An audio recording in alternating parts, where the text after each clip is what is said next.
Good evening, everybody, and welcome to this wonderful evening that we have ahead of us. My name is Sally Warhaft, and it's an absolute pleasure. It's a thrill to be here this evening in Geelong on Wadawurrung land, in this beautiful building with this scintillating view. I haven't been here before, and it's really wonderful. We're so lucky to have with us Professor of Philosophy, founder and principal of the New College of the Humanities at Northeastern University, London, Professor Grayling, A.C. Grayling, who's written over 30 books of philosophy, biography, history of ideas, books including The History of Philosophy, The God Argument, Who Owns the Moon, For the Good of the World, Discriminations, For the People, which we'll be talking about tonight, and his very latest book, The Challenge of the Future. He is a living treasure in his field and a really brilliant person. So please give A.C. Grayling a very warm Geelong welcome.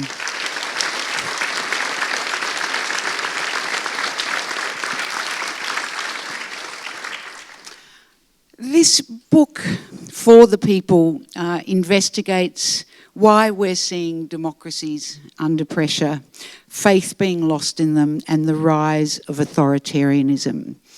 And I find it tragic and very perplexing that we're living in a time where we must ask ourselves, what is the purpose of government? And I wonder if aliens or angels were to land on the earth today, what might they think is the purpose of a liberal democracy? Well, I mean, the fundamental purpose of a liberal democracy is that the people who live in a liberal democracy have two very precious things. On the one hand, they have their civil liberties, which are tremendously important to individuals from the point of view of those individuals being able to choose to live lives that feel to them really worth living. This is something which is hard to do if you are under the heel of an oppressive regime which tells you what to do, what to think, where to be, what work you're allowed to do, even in some cases, who you're allowed to marry and so on. So our civil liberties are very precious things. And if you dig into them a little bit and think about what they are. So, for example, our freedom to get together in the library in Geelong and have a discussion about something, well, that is something that in some regimes you would not be allowed to do. You'd be prevented from it.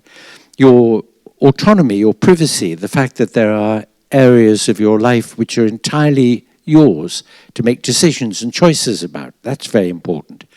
The fact that we have freedom of expression. Well, almost freedom of expression, perhaps one should qualify it slightly. I mean, freedom of expression is so fundamental. It is so important in a society.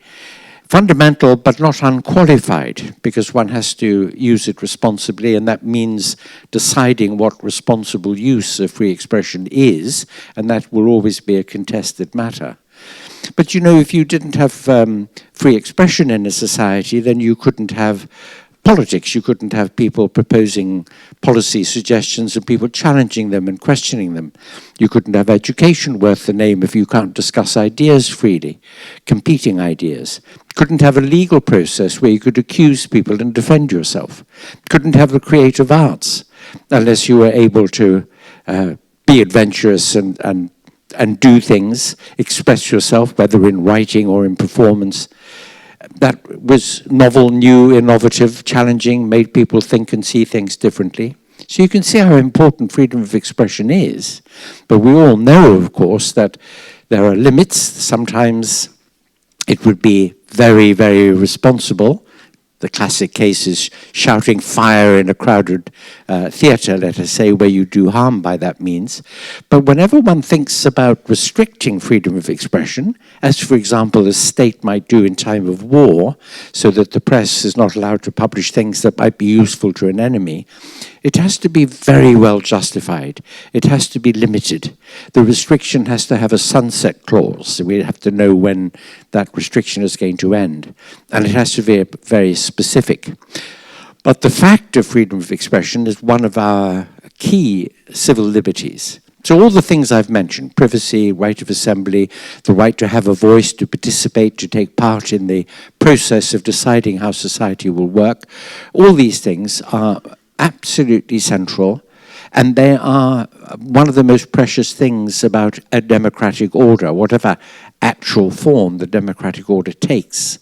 And then the other thing is the rule of law, the fact that there is impartial, independent judicial proceedings available to people for remedying things that have gone wrong, for enforcing contracts, for adjudicating disputes between groups or between individuals in the society, and to have a process where to which you can appeal in order to get a resolution to difficulties, and one that you can trust because you believe that it is independent and impartial, that is very important too.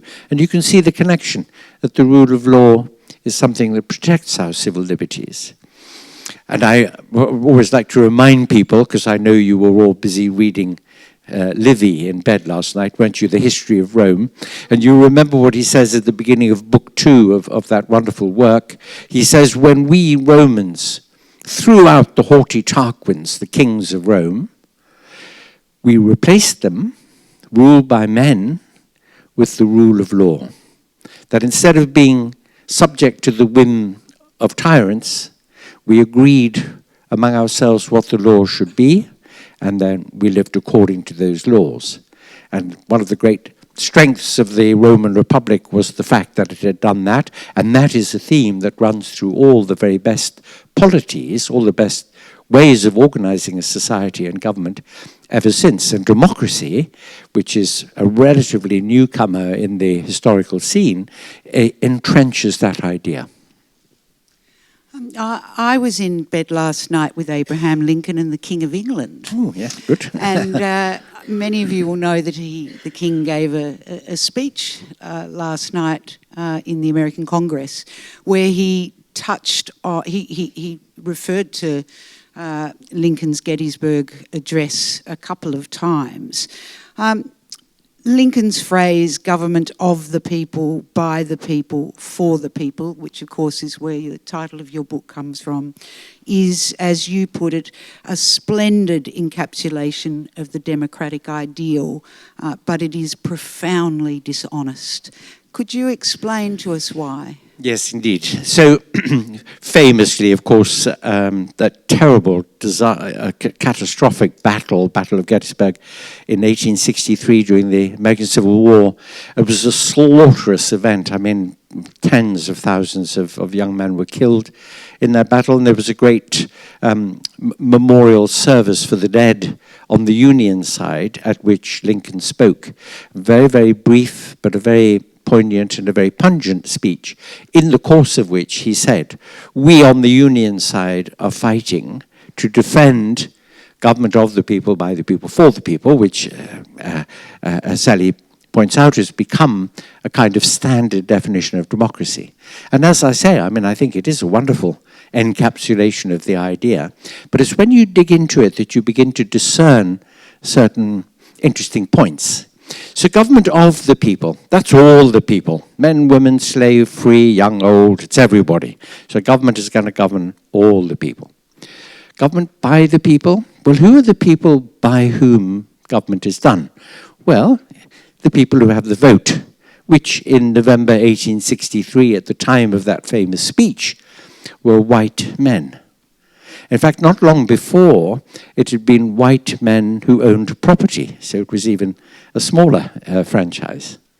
So that was the by the people people who were ruling all the of the people. Government for the people. Well, who is government for?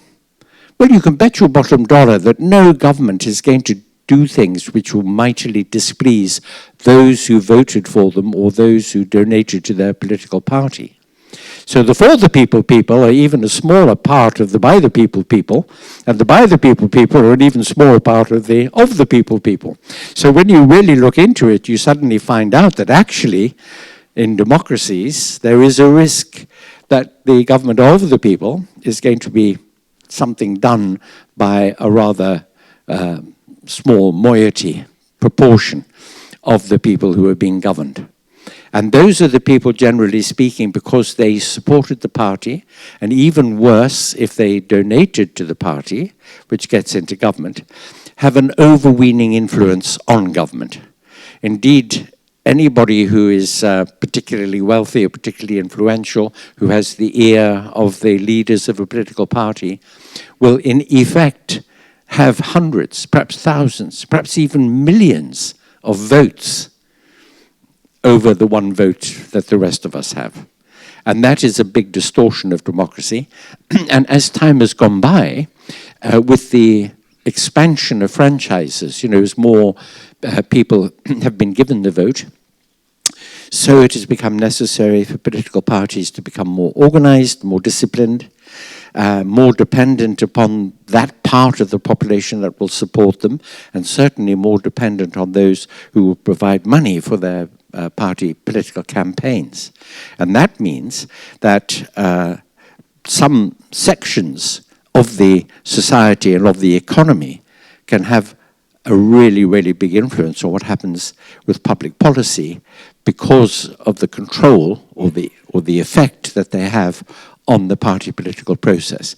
And this by itself undermines democracy, and it has resulted in recent years, at any rate, I think probably in the last 40 or 50 years, alongside another phenomenon, which is the growing inequality economically in the advanced economies of the world, which has started to make democracy look fragile because too many people in them feel that it's not working for them.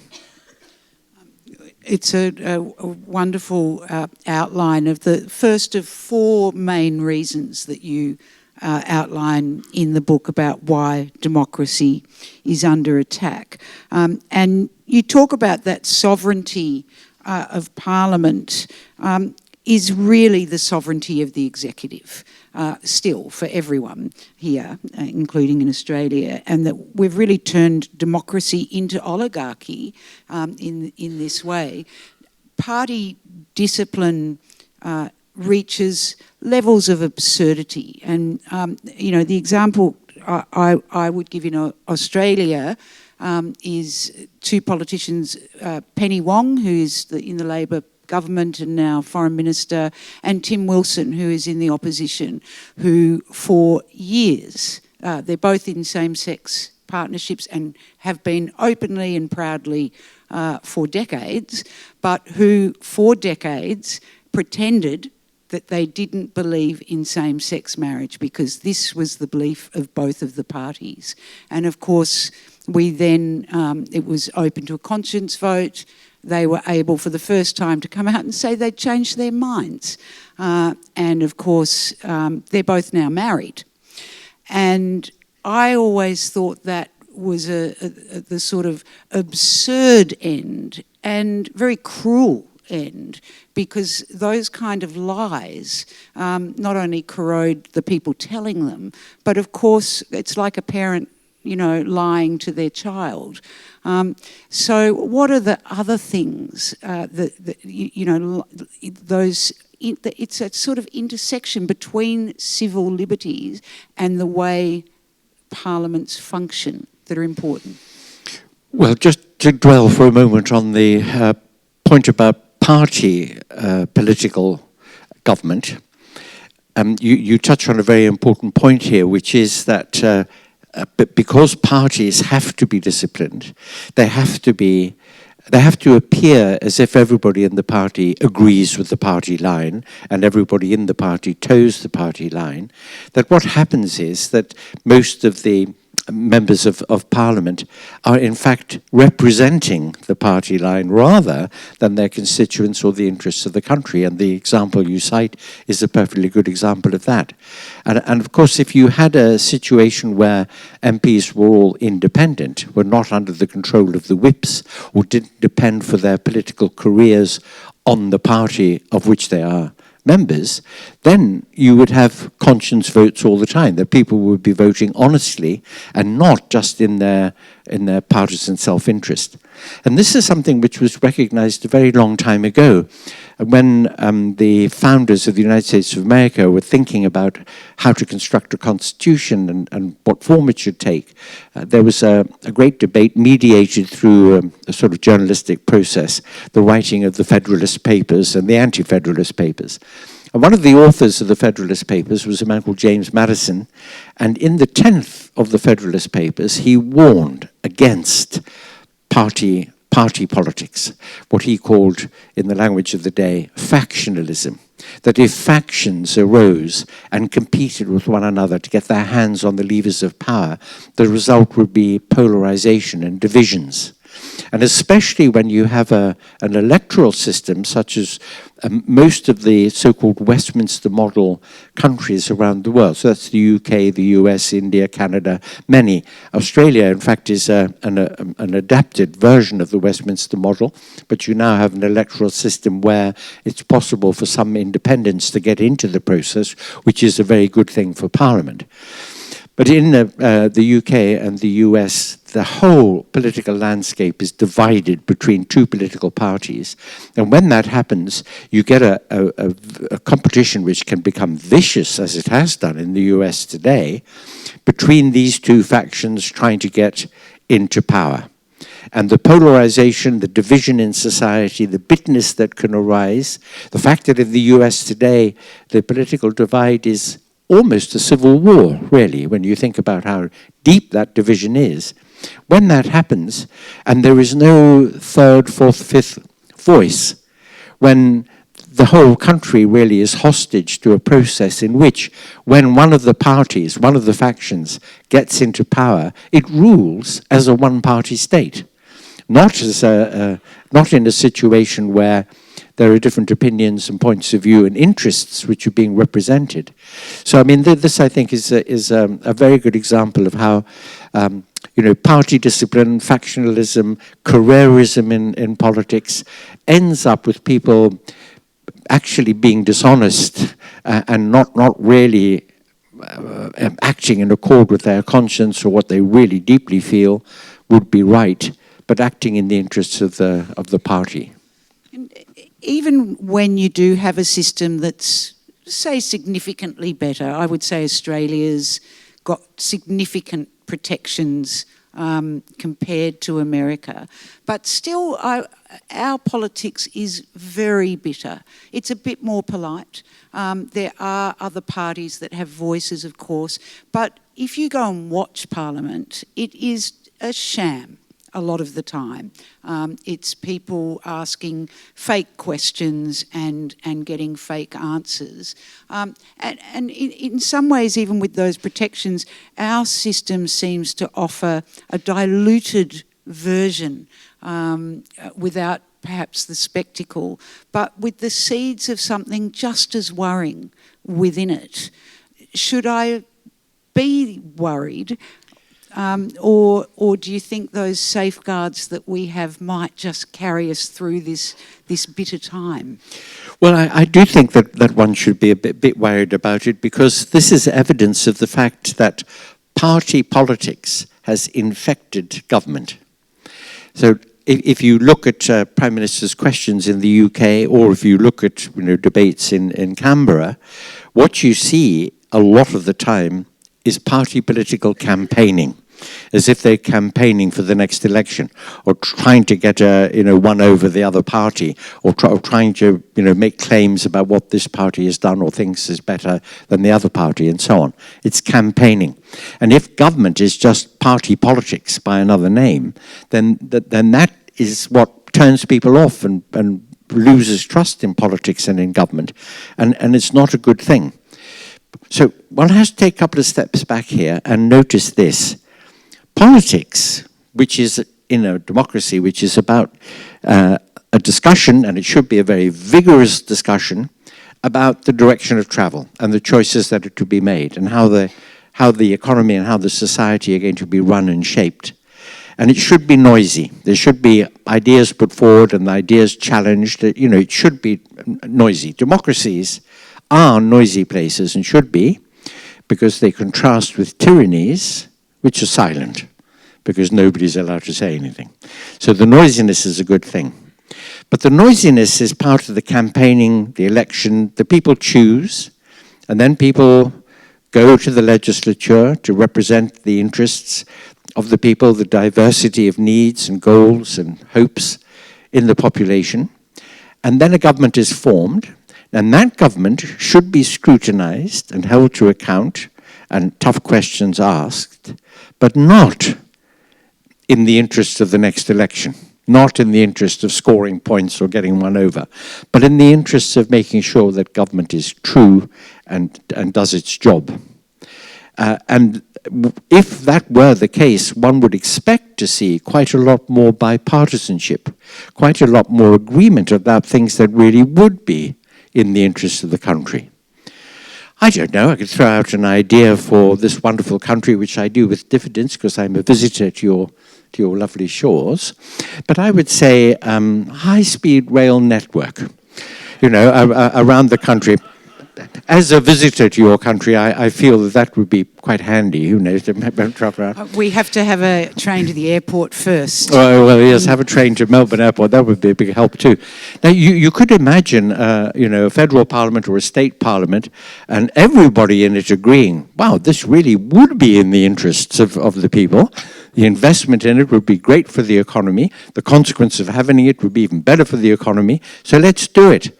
Instead of which, people are all sucking their teeth and, you know, saying, oh, well, we've got so many billions up front and they want to spend money when they should be spending it on something else. And this is actually a party political campaigning point. It's that kind of thing that gets in the way of doing things that would really be good.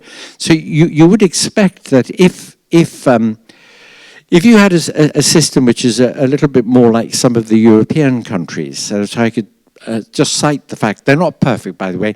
Nothing outside the city limits of Geelong is perfect in this world. So you have to accept that there are always compromises. So in the EU countries, they have a highly proportional system of representation, which means that the parliaments, there are loads of parties in them. And it sometimes takes ages for a coalition government to be formed because there's a lot of discussion about what's going to happen. And you do get critics of this. I mean, for example, just a couple of years ago, there was an election in the Netherlands, and it took 9 months before a government was impaneled. People thought this was dreadful. I thought it was wonderful because there was a long discussion about what that government was going to do. And that all the different parties were saying, look, you know, we have to, this is important and this section of our community really needs this. And so what are the trade-offs? How are we going to do it? And out of it will emerge a package that will really speak to the fact that no society has a natural majority in it for anything. It has artificial majorities in it at election times, but any society is a whole congeries of minorities, including minorities of one. A lot of different needs, interests, desires in the society, and somehow or other you want government of a society, firstly, to be the servant of that society and to be sensitive to this diversity of needs and interests and to really sincerely try to do things that would really be in the interests of the country and the people of that country. And this is what you see actually happen in a lot of European polities. Of course, you know, they have all the usual arguments and quarrels, and the press are always nipping at the heels of the politicians, and there will continue to be party political campaigning during the course of a government, and governments do fall and change and so on. But generally speaking, if you dig a little bit under the surface and just look at how those societies run, if you ask yourself, for example, how it is, especially, for example, in Scandinavian countries, which during most of the second half of the 20th century were highly consensual countries. The people in them agreed to high levels of taxation, which they didn't regard as the state robbing them, but instead regarded it as a pooling of resources to invest in things like health and education, to invest in people.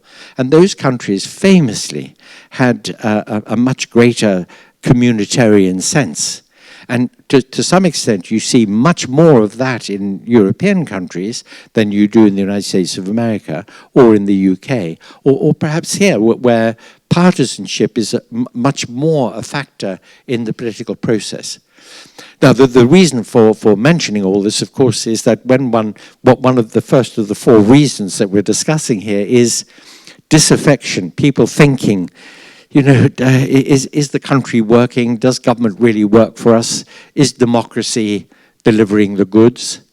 And there will always be in any society 15, 20% of people who feel left behind, who feel disadvantaged, who find that they are really disaffected with the way things are working.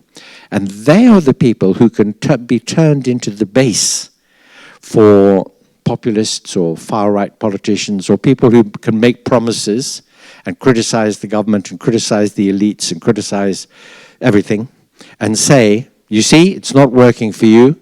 This kind of democratic order is not really paying off, so we've got to do things differently. And they can use that as their platform and on the basis of which they hope to make progress. Just before we move on to the second important thing, I want to touch on this idea, very interesting idea that democracies are noisy and tyrannies are silent, and because there's sort of a thread there, isn't there, to the banality of evil. But it made me wonder if the noisiness of America at the moment, I mean, it's like crashing saucepans in a kitchen. It's, is there a sign of something? I keep thinking that it's all bad, this chaos coming in every single day. But actually, is there something in this noise that it's not all the president's noise, that's a sign of something good? Yes, indeed. By the way, now that the President of the United States of America has been mentioned, alas, I have to tell you that in a serious discussion of this kind, one should try to be neutral and respectful and so on. So I will be about President Trump. I'll just simply say of him that I think he's the most ghastly individual who's ever... So that's my neutral remark about him.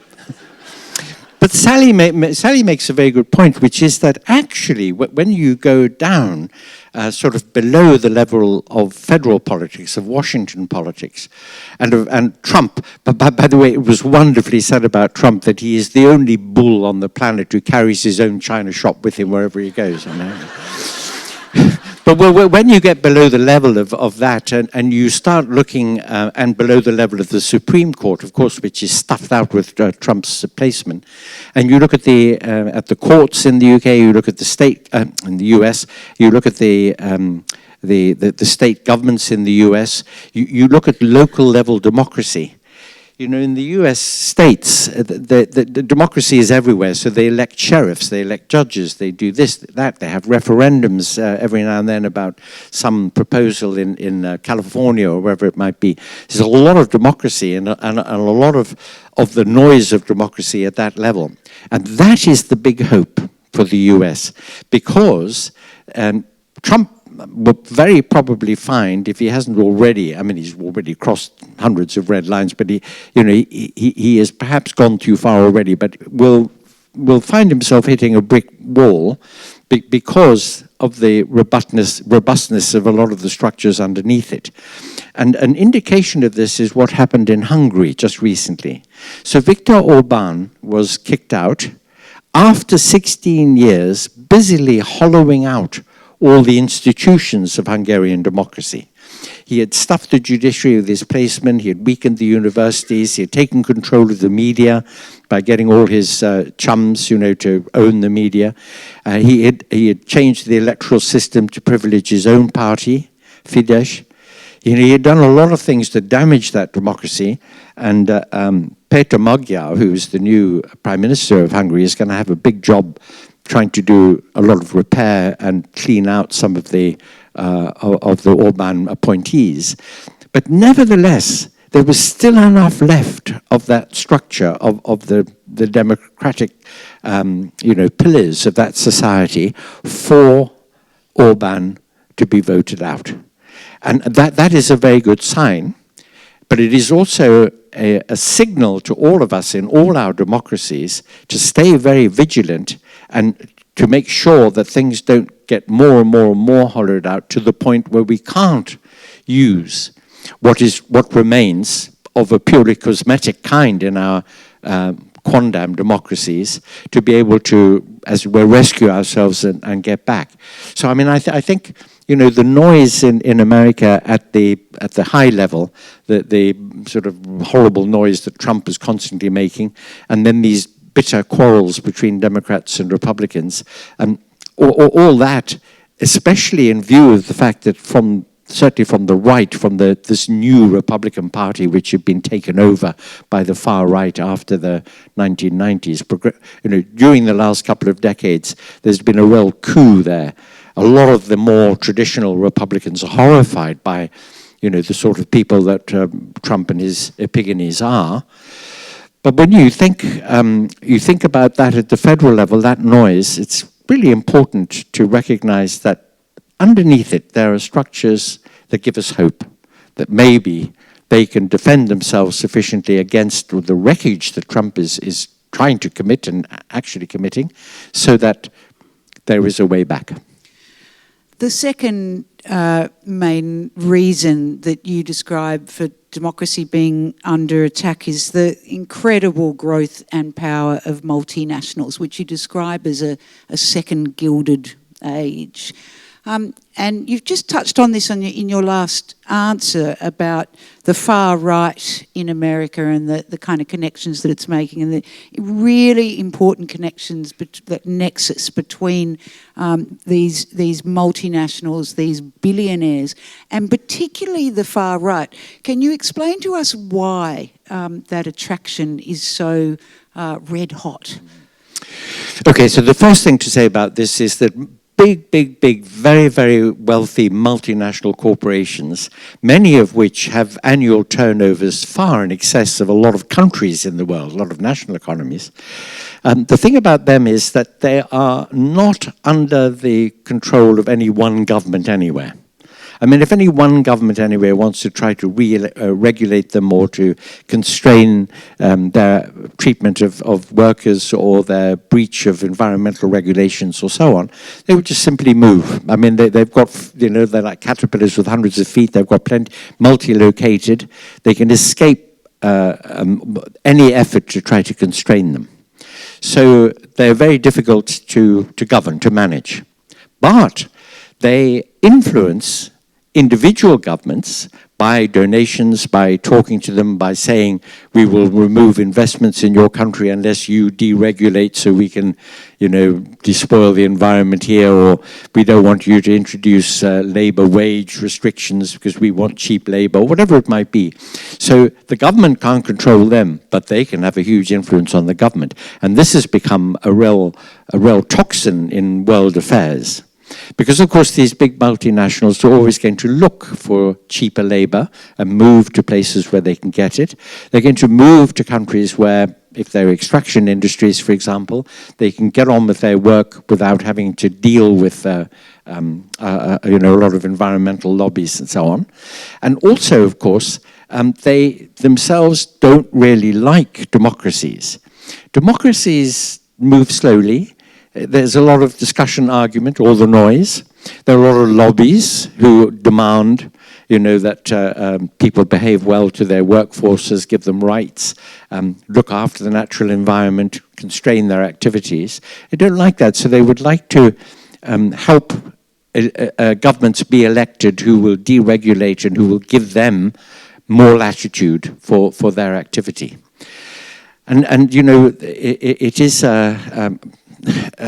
something really to complain about, that these big companies, they depend upon the fact that a state will provide health and education so that there are workers in the state capable of being employed by the multinational. So the state invests in people who can get jobs in these companies, and then those workers help the companies to make profits. But then the profits don't come back into the countries where their workers have been provided, where the law will enforce their contracts and their patents, protect their patents and so on. Instead of the money goes off into tax havens, or the money anyway, it doesn't come back into the economy, or not enough of it. And so there's a very, very distorting influence of big multinational business, which kind of drags countries in directions that the countries, even if the governments in them themselves are not that happy about going in that direction, but nevertheless feel forced to do it. Because money talks, and in the end, it's the bottom line considerations. If big companies say, well, we're not going to invest, or we're not going to stay, we're not going to give you employment in this country unless you do this, that, and the other, then governments feel that they're forced to do it. And very often, of course, not untypically, that is not going to be wholly in the interests of people in that country. And so this is a big distorting factor. And one final thing to add about that, Sally, I know I blather on too long, sorry. But one thing that one must add about this is that since neoliberal economics, I don't know whether you know that there's an interesting story to be told here, that after the Second World War, there were a couple of thinkers, Milton Friedman and Friedrich Hayek and various others, who became very influential theoreticians about how national economies should be run. And in fact, there was one particular school of economic theorizing, the Chicago School at Chicago University, which put out a lot of publications, a lot of research, a lot of arguments. And this came to have an influence on the Republican Party in the United States of America. Now, the United States of America economy is huge, so what happens in it is going to be very influential on the rest of the world. And certainly at that time, in the 70s and 80s, when these new neoliberal economic ideas started to be implemented, we know them under the name of Reaganomics and Thatcherism in the UK. So it's all happened in the 80s. Deregulation, lowering of taxes. I don't know whether you know, but in the 1980s, Reagan reduced the top marginal rate of taxation from over 70% to 28%. Now think of the amount of money that left in the pockets of very wealthy people, of very high net worth people. And that is something which triggered what in these last decades has produced this incredible inequality gap, a huge inequality gap. Working class and middle class incomes since the 1980s, having the median incomes in all the advanced economies, has only increased by a few percent. But for high net worth individuals, it's increased by hundreds of a percent. I mean, vastly. And I point out to people, and I know you're very probably familiar with this, that it's really important to conceptualize what wealth inequality really means. And one way of doing it is to think of the difference between $1 million and $1 billion. And the way to do that is to think of it in terms of time. So 1 million seconds on your watch is 2 weeks. 1 billion seconds on your watch is 32 years. That's the difference between 1 million and 1 billion. And when we talk about billionaires, we don't talk about them just having one measly billion, okay? They have hundreds of billions of dollars. I mean, I know what I could do with hundreds of millions of dollars, but it is quite hard to imagine how many private planes you could fly in all at one time, or how many private super yachts you could sail in, or mansions you could live in, or, what the hell do you do with that amount of money? Well, I know what I would do with it, but, it's unimaginable as to what Elon Musk might do with it, because he doesn't seem to have... Anyway, I won't go there. There's been by the way, may I add a footnote? Elon Musk, that great champion of freedom of expression, banned me from X, which I wear as a mask of pride.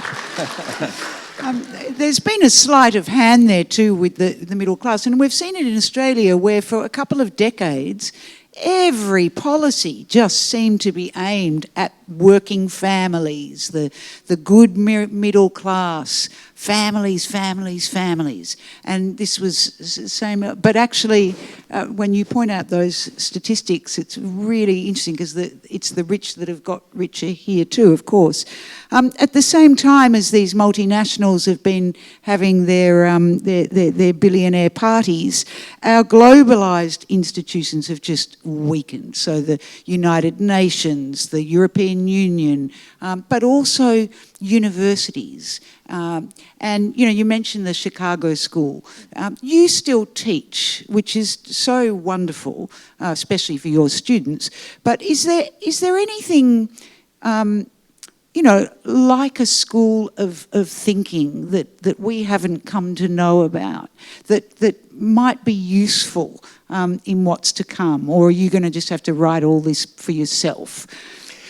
I'm going to have to keep writing some books and so on. Well, look, you know, in our universities and in our think tanks and in a lot of civil society organizations are very conscious of these things, are very alert to them, and do their best to try to inform. Because the first great thing that we all need is to be informed. And then to talk about it, to talk to one another about it, and to talk to people we meet. Because you know what, especially in democracies, there is a chance that if a great word cloud rises above the heads of the populace, politicians begin to take notice, or the press begins to take notice, and certain themes start to become salient in the public conversation. And that can have an influence on policy, on public policy, on sentiment, which is very important, and therefore eventually on how people vote, and, you know, who gets an opportunity if they are imaginative and can work with this word cloud of ideas and sentiments. So it's important to be informed and to be talking about these things. Because, you know, Plato said that if you take no interest in politics, you have to remember that politics is always going to take an interest in you, but if you don't take an interest in politics, you're going to end up being ruled by bad people. You have to be alert and engaged and active, and you have to be, you know, talking about it and discussing it in order to get that word cloud going, because it can shift public opinion. I mean, I'll give you a really good example of this. You'll be conscious of the fact that for at least a couple of decades now, in most of the democracies of the world, most of the advanced economies, an issue which has come to occupy what seems to be part of the center of the horizon is immigration and anxieties about immigration. And the fact that far-right parties make a great play on the immigration issue. And this is the result of a deliberate attempt to move what's called the Overton window. I don't know whether you've ever come across this idea. Well, so the Overton window is the window through which we look at the things that matter in society and in politics. And if you can move that window so the only thing you see out of it is immigrants, you know, coming to take our jobs and filling up the queues at the hospital, and they're bad, and this is why your income hasn't risen, and so on. If you can move that window to that and make people think it's a problem, instead of the window being so positioned that you see things that really matter, high-speed train, rail link to Melbourne Airport or something like that, but then you can see how the nature of the debate can be changed. This is why the word cloud matters, because it moves the window back to things that really do matter and that people are concerned about. So, I mean, as a part of strategy, that's an important fact. This business about immigration, by the way, it's really, really interesting. That in every advanced economy in the world, immigrants add more to GDP than you know, as it were, native-born people in the economy. They come with a greater entrepreneurial spirit, a greater desire to make a better life for their children, and new opportunities. They add, they don't take away. This is a known economic fact, that immigration adds to the wealth of a country, and not only to its diversity and its sort of colorfulness and so on. In Germany, Germany has an aging population and a diminishing birth rate, a declining population, in fact. In order to maintain the current level of its GDP, it needs a net immigration of 1 million people a year at least. And yet, the far-right parties, the AfD in Germany, are using immigration as a means to get popular support from people who they make anxious about immigrants, and yet it is a form of economic suicide. That the far-right parties are prepared to strangle the country's economy going forward over the next decade in order to get the support of people who, because, well, you know what Bertrand Russell said, most people would rather die than think, and most people do. So, okay, these are the people that the populists are going for, who don't think or know the facts about what immigration means for a country, but they can stir up fears and anxieties, and they can use it to get themselves into a position of power. And one thing one must always remember about far-right parties is that they want to get voted into power, and that may be the last time anybody has a vote, if it really goes wrong. One man, one vote, one last time, and then you're in a tyranny. The third element of the book is what new models of sort of successful places without democracy can look like. And this goes to our, quiet places like Singapore and like China, and is really closely connected to the rule of law. And it's interesting, you were just framing immigration in economic terms, that we feel like we need to somehow justify something moral in economic terms. And King Charles did it last night. He touched on the rule of law, but he framed it in an economic way so that Trump wouldn't implode, I suppose. But he said our common ideals, this was Charles last night, our common ideals were not only crucial for liberty and equality, they are also the foundation of our shared prosperity. The rule of law, the certainty of stable and accessible rules, an independent judiciary resolving disputes and delivering impartial justice. And I thought, was he talking to you? Well, I mean, that's brilliant. Royal speeches have to be very, very, very carefully crafted. But what you've just quoted there is a direct criticism of Trump and what he's been doing. That's right. Of course, fortunately for Charles, our king, yours and mine, fortunately for Charles, Trump's not intelligent enough to understand that was the message. But other people will certainly have got that message. It's a very good point. So you raised the question about the new model. Singapore, China, very authoritarian states, highly centrally controlled economies, but not in the bad old sort of Soviet and Maoist way of incompetent central control of the economy, because the Chinese Communist Party is really smart, it's very rational, it thinks long term, in a way which is difficult for democracies to do, because democracies have elections every now and then, maybe changes of government and changes of direction, and this is one of the things that people within democracies and outside them regard as a weakness. Of course, it is both a weakness and a virtue, because it is a safety mechanism for civil liberties in the society. But in China, they can think medium and long term. You've all heard the famous story about Zhou Enlai back in Mao's day, being asked what he thought about the French Revolution. And he said, well, it's too early to say. I mean, that's the kind of long-term thinking. Footnote, actually, Zhou Enlai thought that he was being asked about the revolutionary endeavors of 1968 in Paris. So perhaps he was right, since he was only asked that in 1972. So perhaps it was too early. But anyway, they do think long-term. They've cottoned on after Deng Xiaoping, so during the 80s and 90s, they really cottoned on how, with an authoritarian centralized control of the economy, not bothering about environmental regulations. In fact, there are hundreds and hundreds, if not billions of dollars of cleanup to be done in the Chinese environment as a result of what had happened, with the unregulated explosion of coal mines and steel works and factories and so on.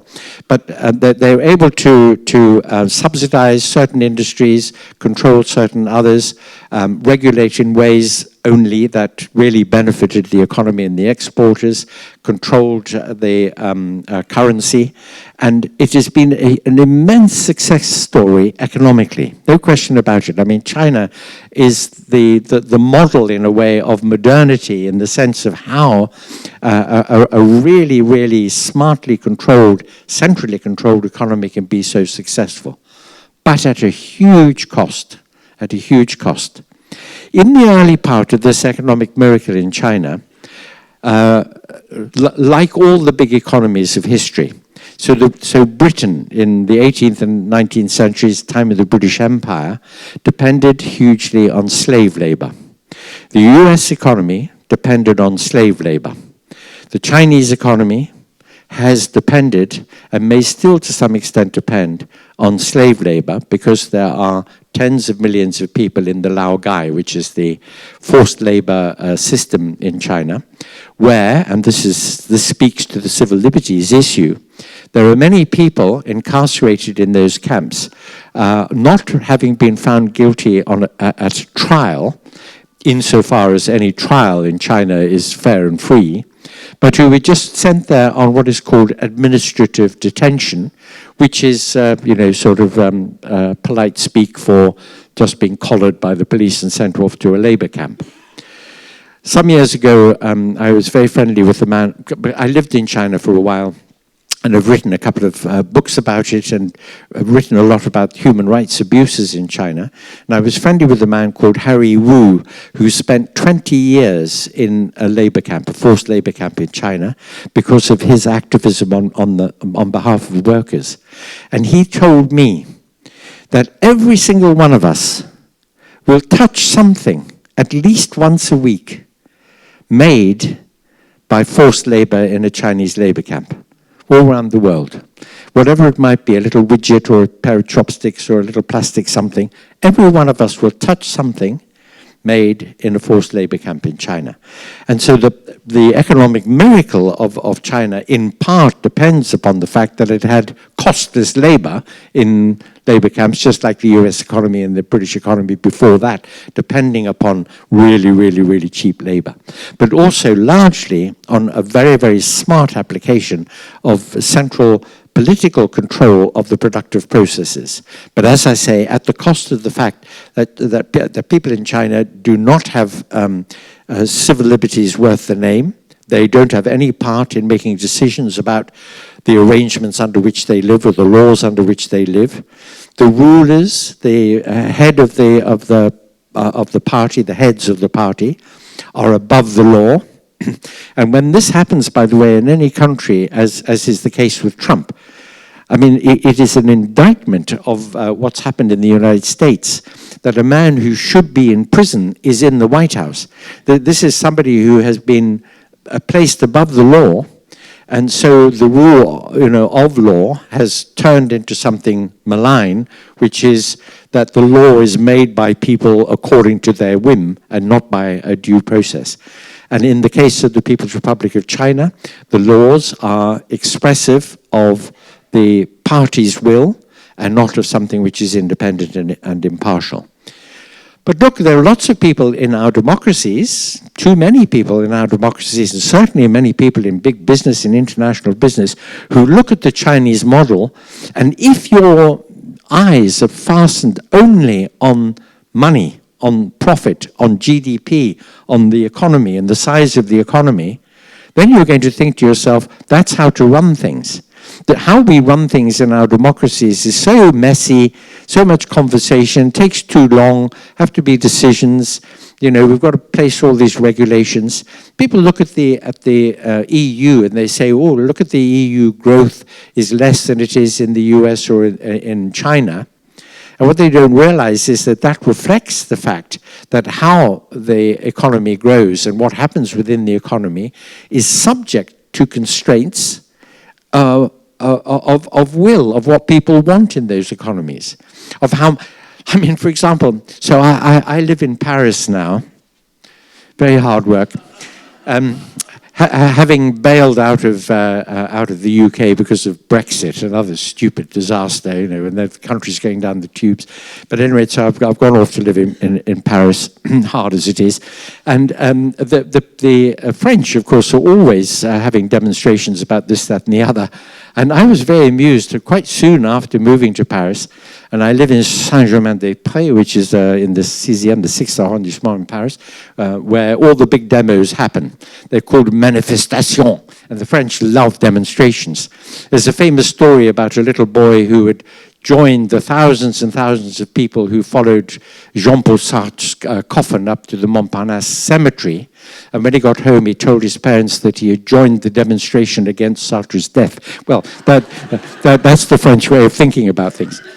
Well, there was a huge manifestation along the Boulevard Saint-Germain quite soon after I moved to Paris, and I went along to ask what it was about.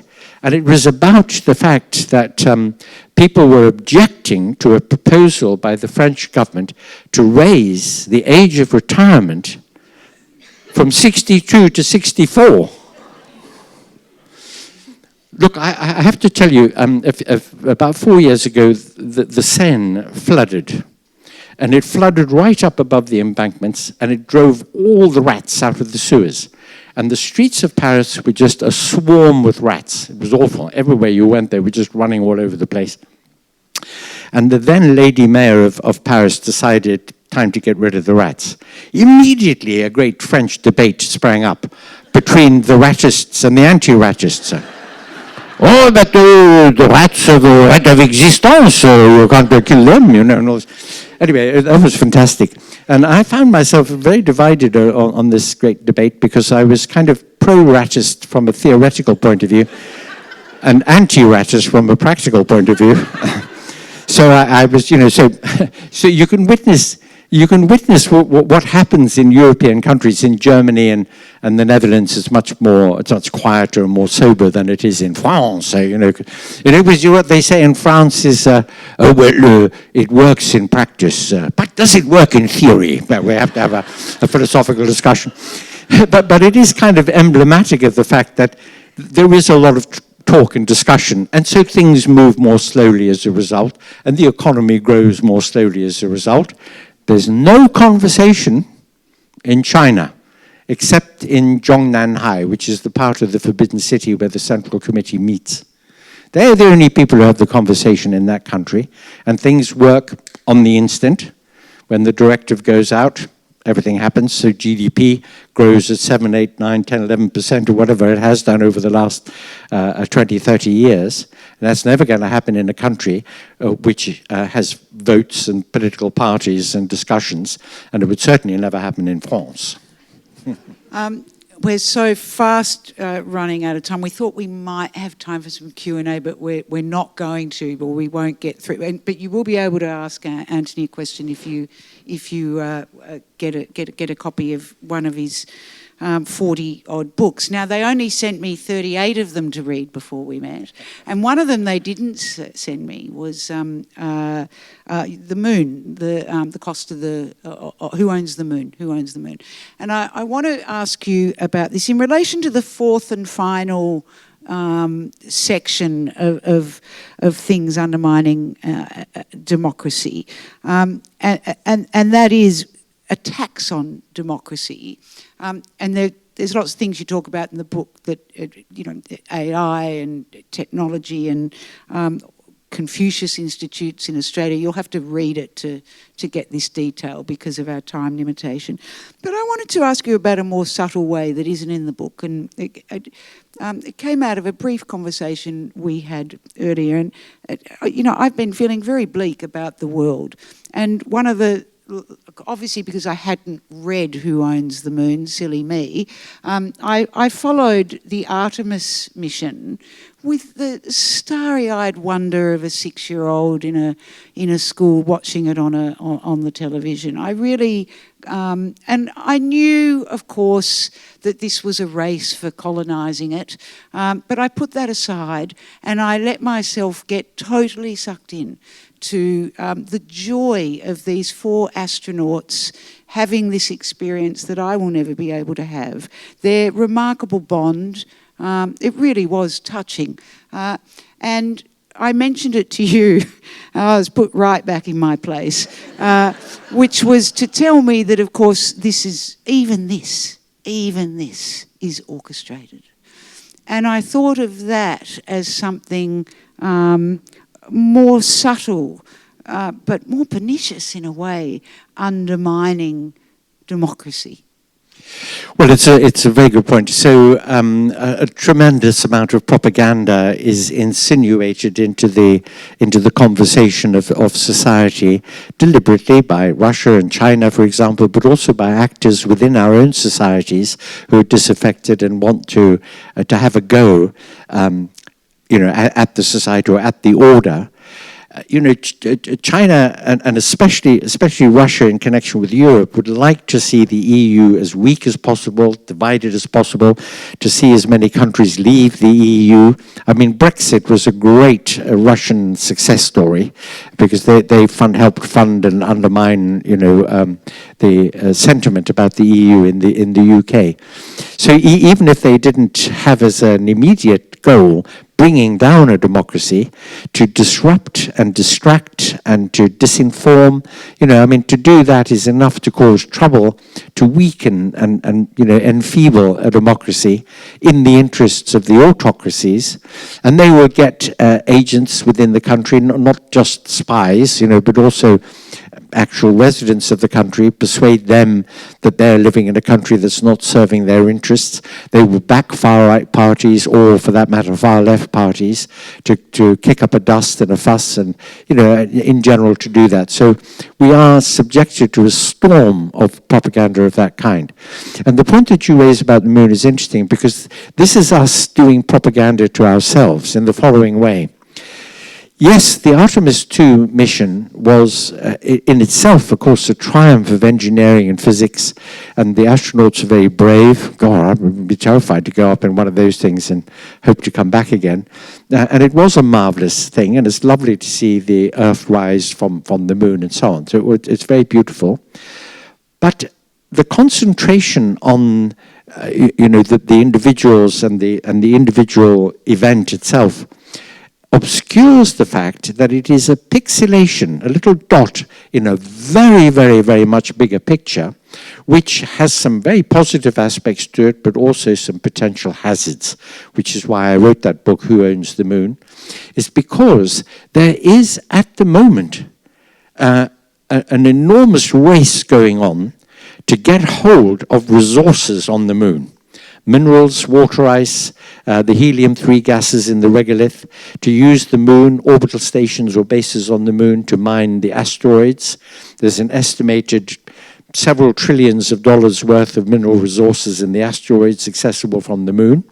So all the countries and private enterprises anxious to get out there and make money out of the near solar system, that is a race which is well underway. Hundreds of billions of dollars have been invested in this already over the last couple of decades. The prospect of lunar orbital stations and bases on the moon is now very real.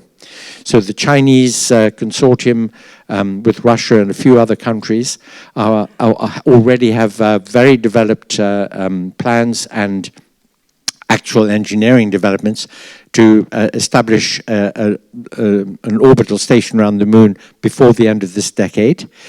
Bases on the moon, so the US-led consortium, the Artemis consortium, are looking to put a base on the moon before the end of this decade.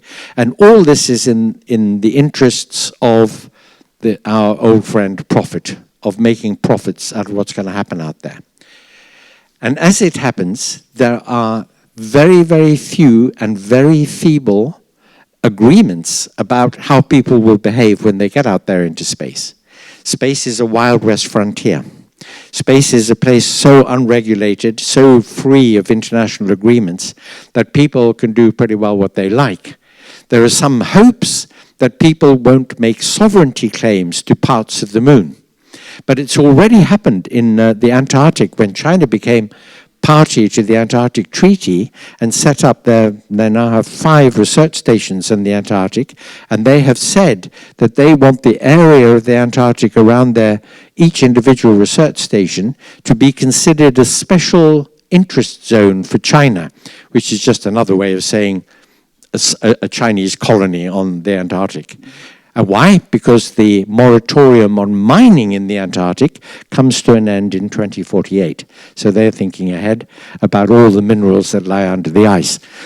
This is going to happen on the moon. Asteroids are going to be claimed. This is American territory. This is Chinese territory. And as you know, and history teaches us, and it teaches us with a scream of agony, that every single time you put up barriers and walls and borders and demand passports and this is my territory and don't you come near and don't you come into it and so on, that is so fruitful in conflict. So this ramping up competition for what's going to be happening in space is just laying the foundations for all our worst habits as a species, and laying the basis for future conflicts, which will not stay in space, but they will redound on Earth. So I wrote that book, Who Owns the Moon, to give the answer. Nobody does, which means everybody does, and that means that we have to have a constitution for space. We need a new international treaty which will govern how people will behave and what people will do. I feel like you know, there's our sense of beauty, or beauty itself, and there's something a bit different to the sense of sacred, say, the beauty of the moon, or all these things are being taken away from us. These simple pleasures, these inner pleasures that make us human. Maybe you could write a book on beauty if that wouldn't be too much trouble. Okay. But you know, if they do mine on the moon, you're not going to see it. No, so, okay. no. We have to wrap it up, and I want to end with. Well, I think we should end with a comment actually on the Gettysburg Address that ends with the words, "And that government of the people, by the people, for the people, shall not perish from the earth." Will it, do you think, perish? I'm afraid it's not imperishable, and you know, if we weren't vigilant and if we didn't take part, if we didn't have that conversation, generate that word cloud, have some input to our MPs and the political process and so on, you know, we could by default find our democracies sort of slipping out of our grasp. We shouldn't do it. I quote as my epigraph for this book, Frederick Douglass, who was a slave in 19th century America, was freed, became a great advocate and a very eloquent one against slavery. And he said, and I think this is a phrase that should stick in everybody's mind, he said, "We should have our government so shaped that even in the hands of a bad man, we shall be safe." That is what democracy is really for. And when you consider that democracy was an achievement that took hundreds of years to get and a lot of blood spilled, that to have a vote is a really precious thing. I mean, here in Australia, as in Belgium and a number of other countries, but you do the wonderful thing of making voting an obligation of citizenship. It is a civic duty to do it, just as it is to pay your taxes and drive on the correct side of the road and so on. And in countries where voting is voluntary, I mean, look at the United States of America. I mean, something like 35% of people who have the vote in America. That is a dreadful dereliction of duty to take part in the process, and it is one of the great dangers that democracy faces. That if people say, "Oh, well, you can't trust politicians; they all lie like anything," and they just partisan and it's not going to make any difference to me, and my vote wouldn't make any difference anyway, so I'm not going to do it. That is a dereliction of duty, and that is one of the ways in which we will lose our civil liberties and lose the rule of law, lose our capacity to have some say in how we shall be governed, which is so precious, the great gift that has been given to us by the people who over the last centuries have bequeathed to us the very idea of a democratic order.